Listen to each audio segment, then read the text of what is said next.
Hi, this is John Harcher, and welcome to episode 20 of Keep on Grooving. 2019 gave Hendrix fans two things they've been waiting decades for: a look at the Royal Albert Hall film and a fuller version of the Band of Gypsys shows. This time, the box set did not disappoint. The next year was going to be a major one as the 50th anniversary of Jimmy's passing, but a worldwide pandemic made everyone's plans change, to say the least.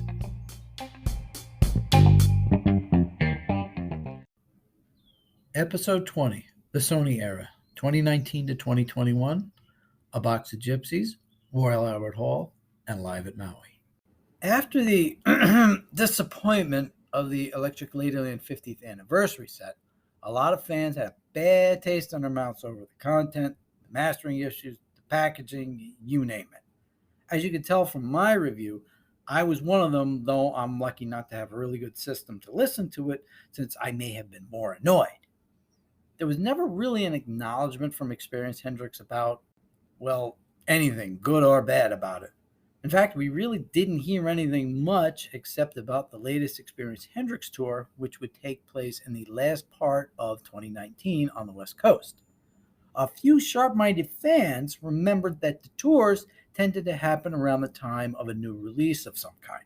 When Darren and I saw the Experienced Hendrix tour in Morristown back in October 2010, it was right after the West Coast Seattle Boy box set had been released. So could October be the month to look for something? Well, it turns out it was. Boy, was it ever. On October 1st, word went out that the next Hendrix release would be a box set containing material from all 4 Band of Gypsys concerts at the Fillmore East. The box would utilize the original multi-tracks owned by the late Paul Allen. The first use of these was when the entire December 31st first set was released in 2016 as Machine Gun. The full video containing most of the January 1st first set had been around officially for over 20 years, but we finally get that missing piece of Earth Blues. Now we'd also get material from the other 2 sets in performance order, and in some cases extended from the previously released versions.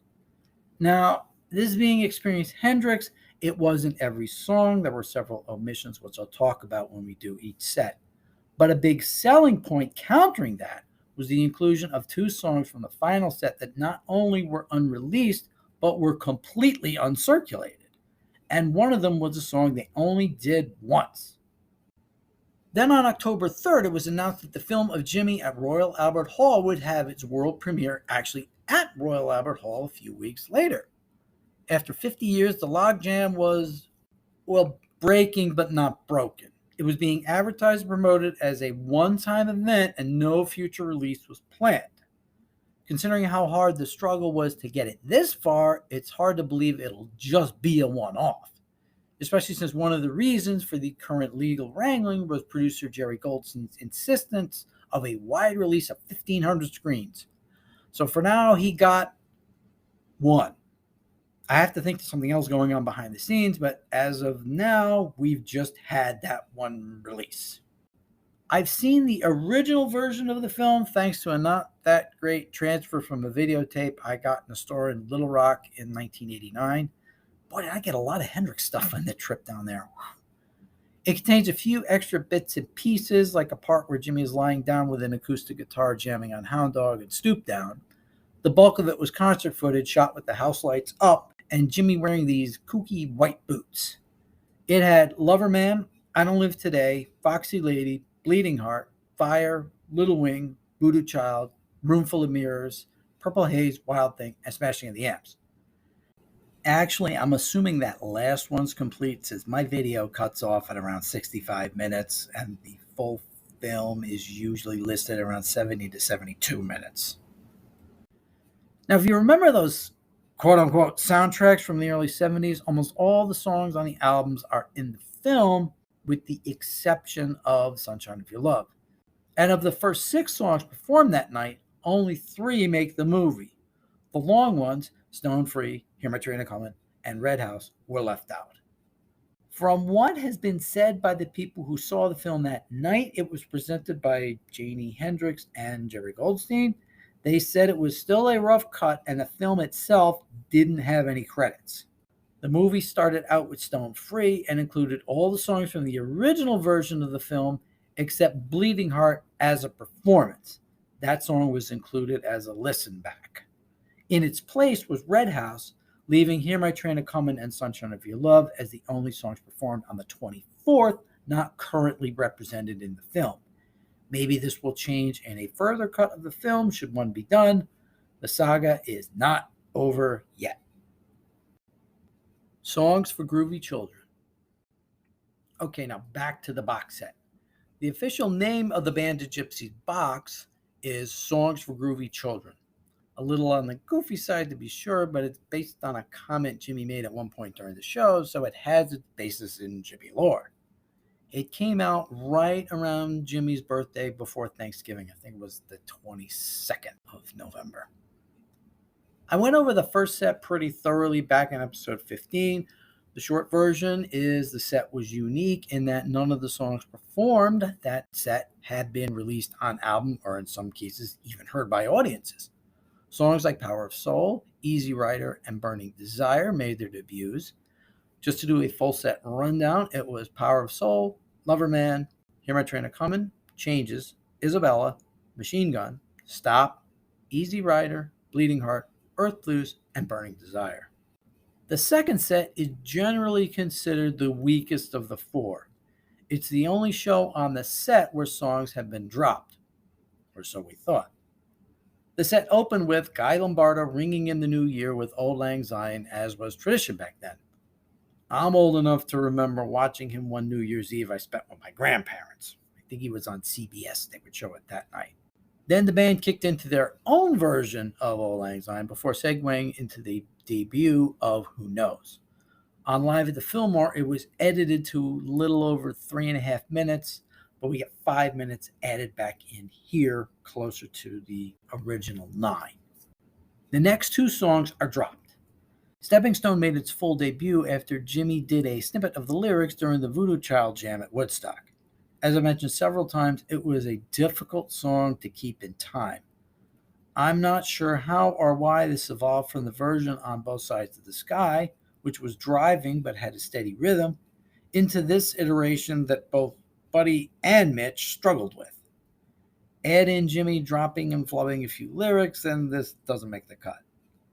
The next one is even worse. Jimmy leads the band into Burning Desire, but before he gets to the middle section, he brings the song to a close after less than 3 minutes. I get dropping this. Thing is, it's not bad at all. I'm not sure why Jimmy pulled the plug. The band gets back on track with Fire, that appeared on the 2010 box, and Easy Rider, this version making its debut here.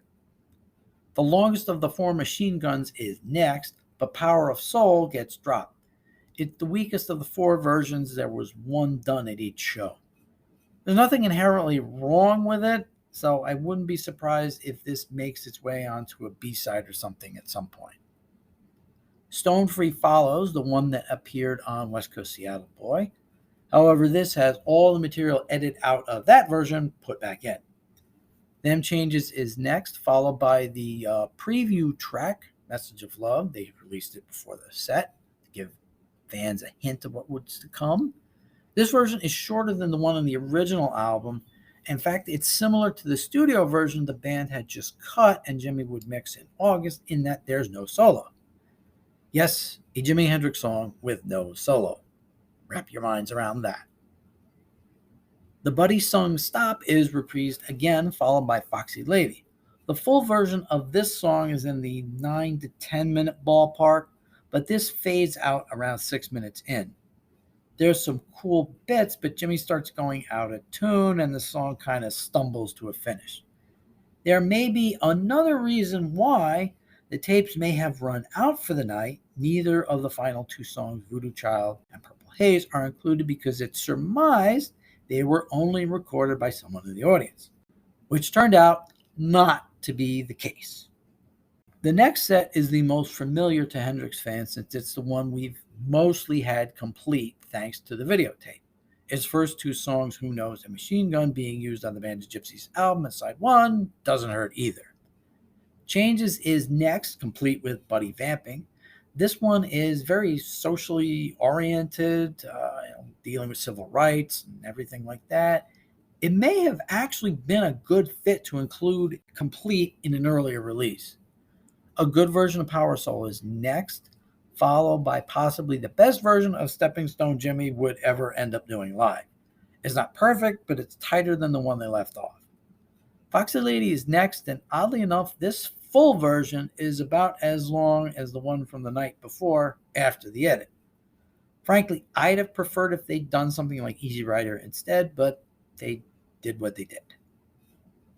We get the final version of Stop next, complete instead of fading from the videotape. Some set lists include Hear My Train of Comin' in this spot. Problem is, there's not any audio evidence of this. Of course, it's right in the video gap between Stop and Earth Blue, so that compounds the problem.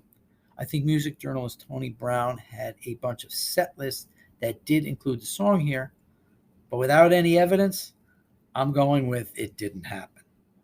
The complete Earth Blues is next, and the best Burning Desire ends the night on a high note. Or does it? The main problem with this set being in such high clarity now is we can hear Jimmy and possibly Billy go out of tune towards the middle of the set, and they never really get back in. Foxy Lady and Earth Blues have some pretty painful moments that the videotape kind of hid. The final set gets spread out over 2 discs and includes a lot more material than we've had before. The set opens with Stone Free, the same version as on Live at the Fillmore. Next up are 3 of the songs that make up side 2 of the original album. Power Soul starts off, and it's the full 9-minute plus version. As I mentioned when discussing that album, Jimmy and Eddie edited out a few things to bring the song to under 6.5 minutes. The full version of Changes it's next, and it runs 9.5 minutes, so we get 4 more Buddy minutes. This time he's like talking about his girl leaving him and everything, so it's not as relevant as the one he did in a previous set. Message of or To Love is next in the set. Nothing was edited out originally, so it's the same here, followed by Machine Gun. The two actually sort of blend together, so if you listen to the original album, Message actually fades out instead of like a hard end. Now we know that it just blended right into Machine Gun. Then we get the 2 surprises. It turns out the band did another version of Lover Man in this night, not just one from the first night.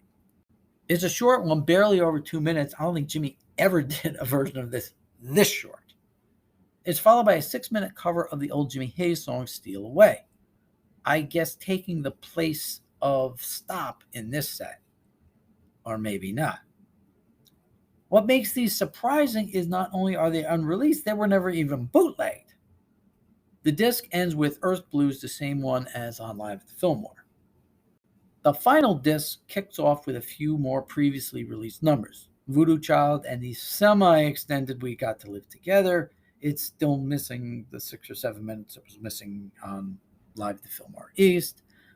And if they were ever going to release the full version, you'd think here would be the place. But there may be an issue with missing tape that still bedevil this set of concerts. The last song on Live at the Fillmore, Wild Thing, is next, followed by the 2 encores, Hey Joe and Purple Haze. Since this set uses brand spanking new mixes of the material, it doesn't replace the other 2 Band of Gypsys sets, but acts as a complement. If you want as much of the material as possible, you'd get this. If you're looking to go a little deeper and listen to the songs the way Jimmy and Eddie mixed them, go for Band of Gypsys and Live at the Fillmore. It's a good position to be in, having 2 sets of options instead of just one album with 6 songs. So this looked to be the final word on the Band of Gypsys concerts.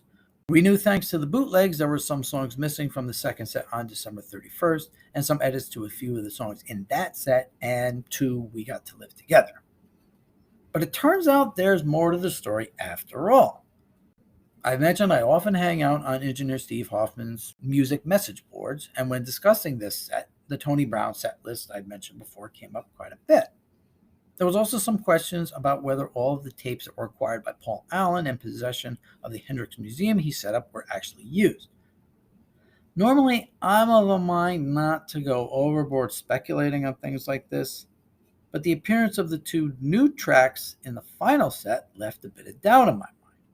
If two songs could appear out of nowhere with no previous evidence from practically anyone that they ever existed, who's to say there couldn't be more? Plus, a guy who reviewed the box set on Amazon mentioned he was at the final show and he noted songs were missing as well. Several of us pestered the poor guy with questions, but to this day, we haven't heard anything back. Poster Dr. Guerrero decided to email the museum and ask about the tapes. He got a response that included pictures of the track listings of the tapes they had. There were 2 sets of tapes for each night, as was the custom to catch as much as they could. Well, one tape ran out, and then the machine was running to fill the gap. The sets on December 31st looked to be all accounted for, at least from what was on the bootlegs. The second set did have the 5 songs missing on the box, but it appears there is a tape that captures the end of Foxy Lady and the 2 encores, Voodoo Child and Purple Haze. Now, the real fun begins when the tapes for January 1st were listed. The first set was released complete, actually more than complete if the tapes are correct. On both sets of tapes for the first set, the words end of set are listed underneath Earth Blues. If that's the case, where's Burning Desire? Well, if we go to the final set, everything is the same up until we get to Lover Man. Both sets of tapes have Stop Coming Next, then Earth Blues, then Foxy Lady, Steal Away, Burning Desire, and on to Voodoo Child in the rest of the set. Now, where are Stop and Foxy Lady? And is this Burning Desire the one from the third set? Compared to the 2018 releases of Both Sides of the Sky and the Electric Ladyland 50th anniversary set, there wasn't a lot of promotion done for this. Eddie Kramer appeared on some internet and radio shows after it came out. Some of these questions might have been answered there if there had been a few more appearances, but maybe not. After going over the set a couple of times, I figured this is as close as Experience Hendrix has come so far to releasing a complete sessions type of box set. The booklet includes essays by Billy Cox and writer Nelson George, but I'd also like to have had one from John McDermott going over the history of the band and the situation surrounding the album and the tape. What's here is a very good and enjoyable release. What could have been was a comprehensive look at these shows and how they were finally able to piece everything together. I made a joke early on that at some point we may get a 2 CD dagger release of Who Knows, the Band of Gypsys, December 31st, 1969 second set, to include all the missing and edited material. At the time, I thought Only We Got to Live Together was edited from the final set. Now we may have to look forward to Earth Blues, the Band of Gypsys, January 1st second set someday. Originally, I was going to have 2020 and 2021 as a separate episode. But as I thought about it, the rough era to come really began for me in October of 2019 when my dad got his cancer diagnosis. Plus, I did a run through and it was only in the 12-minute ballpark, so I made the decision to put these two together. Think of it as kind of a bonus episode. So now we come to 2020. Well, this was a year we all like to forget, but we all had to live through it. It was going to be a tough year as it was with Dad's diagnosis, and then it got worse from there for everybody. Any little enjoyment we could take, we had to embrace. With a whole lot of closures, things were not going to be normal. In regular times, it would have been the year we marked the 50th anniversary of Jimmy's passing. But despite this, he had one of his most quote-unquote productive years in a long time in terms of releases. 4 products hit the store shelves and web pages, giving fans something to look forward to other than checking every time they got a sniffle or sore throat. The one thing that did come out pretty much on time was a vinyl reissue of the original Band of Gypsys album in celebration of its 50th anniversary. Normally, I don't talk about the vinyl stuff since, say it with me, my record player really doesn't work. This was a fairly nice package. It had all the things that were in the original album package, a poster, and an essay by John McDermott, likely the kind that should have been in the box set. However, thanks again to Gordon Johnson from Jim Press for letting me know it's an older essay I probably already have elsewhere. Even so, this is so nice I've been tempted to buy it myself, even though, say with me again, I can't really play it. The problem is the prices have now gone up from $25 to like $35, so it's holding me off. Gordon has pictures of it up at his selectvinyl.com site. Have a look at this and many other vinyl releases and reviews. He's the big vinyl guy I mentioned in earlier episodes, so this is really in his wheelhouse. So once the virus started taking hold and everything shut down, anything resembling normal just disappeared. Everybody stayed home. Got nuts. When it came to music, artists took to the web to put new material out. Bob Dylan released a 17-minute song about JFK. Neil Young finally decided to put out his 1975 album Homegrown. When would Jimmy get in on it? Answer, in the fall, when releases started coming like leaves off of the trees. Okay, it's a bit of an overstatement, but between the first day of fall and the end of November, Hendrix fans had not one, not two, but three new releases to choose from. Well, one of them wasn't exactly new. The long-promised, long-gestating SACD of Are You Experienced finally arrived on September 30th. It was solicited as having the stereo and mono releases available, just like the Axis release.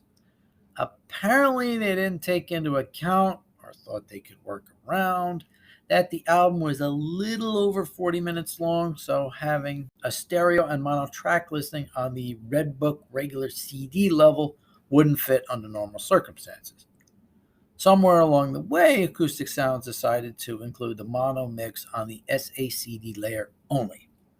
Eventually, it ended up being a change of distributor that caused a delay. Again, thanks to Gordon for the info. I dealt with this in the Are You Experienced episode, so please have a listen to that if you haven't already. Now, just before that one came out, Experienced Hendrix announced Live at Maui would be hitting the shelves, or internet pages in this case, on November 20th. We'll get to that in a minute. But right as we were drinking that news in, word came out that in early October that another Jagger release would be out by the end of the month. This time it will be the second volume of the PPX Curtis Knight Ed Chalpin studio recordings called No Business. Instead of giving us the rest of the studio recordings, they left a few of them still in the vaults. In their place, we got some alternate takes, actual alternate takes, not like the old days with their albums and where they edited the same song and released it 6 or 7 times over, and a bunch of demos with Curtis and Jimmy. Oh yes, and Jane Mansfield. I'll do this whole album in the Curtis Knight episode, which is coming soon. Just wait. Then came the big one for the year, Live at Maui. This had been teased and hinted at for several years. I think I even remember a mention back in 2010 or so. The Rainbow Bridge film was a bit of a train wreck, so this will be a chance to set this aspect of the filming apart to be judged on its own. Like many of the other recent live releases, the set included a new documentary on the making of the film and Jimmy's involvement. And I have to be honest, while there are legitimate criticisms discussed, I don't think anyone from Chuck Wine and Mike Jeffrey on down the line were treated unfairly or made fun of. Their ideas and actions were discussed pretty even-handedly. It's certainly an interesting document and worth a watch. The sets themselves were mostly presented in order. There was an acoustic number by a group called the Gemini Twins, and a crowd chanted that bookended Chuck Wine's introduction, but they left those two things off. The set itself actually started with Spanish Castle Magic and Loverman, but due to a recording flaw that left out the introduction of Hey Baby, they chose to start the set with that song and move the other two until after the whole first set was done. Loverman also has a hiccup where a small part of the recording was missing, so they just edited it together. I've heard a version where they tried to splice an audience recording of the missing section in, and it doesn't sound great. The edit in this case is a perfectly acceptable decision. The bulk of the first set was represented in the film in one form or another. The Hey Baby In From the Storm medley was followed by Foxy Lady. Then there was a mashup of Hear My Train A-Comin', Voodoo Child, and Purple Haze. These songs are presented in that order and in full, with the addition of Fire in between Voodoo Child and Purple Haze. Kind of a strange place for it set-wise. It probably should have been before Voodoo Child, but that's where it was. Then the album has Spanish Castle Magic and Lover Man, followed by Message of Love, which was originally performed between Foxy Lady and Hear My Train A-Comin'. Now, why was this moved? Possibly it could have been due to the missing segments of the recording, and it's a lot less jarring done this way. It wouldn't have bothered me to leave it alone, but it's their release. Back when I discussed Rainbow Bridge, I mentioned the problems they had recording the concert, which resulted in some drastic action. One of those actions was having Mitch watch the film through a moviola, an editing machine with a small screen on it, then re-record his drum parts to match what he played in the film. Sometimes it worked, sometimes it didn't. But the sound was distinctly different and clearer. Any of those songs in the first set that appeared in the film are presented on this album with Mitch's drum overdubs. The songs that didn't appear in the film have the original drums, so it looks like Mitch was just shown certain songs the filmmakers were going to use and did those only. For the second set, Jimmy switched from his usual Fender Stratocaster to a Gibson Flying V. Apart from one little snippet from a different version of Hey Baby and some audio of Easy Rider appearing under a surfing scene, none of the second set was used in the film. So other than those two songs, Mitch's original drums appear on all of the songs in the second set. This set itself opens with the live premiere of Dolly Dagger, missing a couple seconds at the open. Villanova Junction, it looks like for the first time since Los Angeles in April, and the aforementioned Easy Rider. Red House and Freedom came next, followed by Jam Back at the House, again missing some audio at the beginning. It looks like that one showed up for the first time since Woodstock. The medley continued into a bit of Straight Ahead, then the short instrumental Hey Baby as seen in the film, which then morphs into Midnight Lightning, and ended with a brief cover of Guns' Race with the Devil. Jimmy also later did this song as part of the Machine Gun he did at the Isle of Wight. The concert ended with Stone Free and a little tease of Hey Joe. The documentary Blu-ray, no DVD, also contains almost all available footage presented as bonus chapters. The first set had the Gemini Twins, Chuck's intro, Hey Baby In From the Storm, Hear My Train A-Comin', Foxy Lady, Voodoo Child, Fire, and Purple Haze. The second set has Dolly Dagger, Villanova Junction, Red House, Freedom, and Stone Free. Why they didn't include the little Hey Baby footage from this set that's in the film here is a mystery. It does show up in the end credits of the documentary. The Blu-ray menu also includes a bit of an unreleased Jimmy song as music, but the odd thing is it's definitely Band of Gypsys, with Buddy's distinctive drumming clearly there. There was one other thing that really kind of annoyed people is when the footage was missing, they would literally put up a sign that said missing footage. I guess it's better than like trying to put B-roll into cover. I did that a little bit when I made a roadshow version of Led Zeppelin's Song Remains the Same and put all the songs back in order. And then when there were a couple pieces, like in Heartbreaker, where you needed to pad the film out a little bit to cover the cuts in the film, it got a little bad. In fact, I tried an extended Moby Dick, and it really didn't work at all. So they probably did the right thing doing it instead of B-roll, but it still looked odd. Had it been a more normal year, it's possible Experience Hendrix would have made a little more of a big deal about 2020 being 50 years since Jimmy's passing. But as it is, with the way things were, people weren't really in the mood for dwelling on death any more than we already had to. Plus, there wasn't any way to do something on a larger scale, like an exhibition or some kind of Fathom event. Live at Maui did get these later the following summer when things opened up. Now, 2021 was as challenging a year in many ways as 2020. For me, it involved a move and a marriage, but no Jimmy album outside of a Record Store Day re-release of the Paris 1967 show from Dagger, with the songs from the Purple Box put back in their proper place. But 2022 would promise a huge set that was on many fans' wish lists of the most wanted releases, myself included. And of course, things didn't go originally as planned.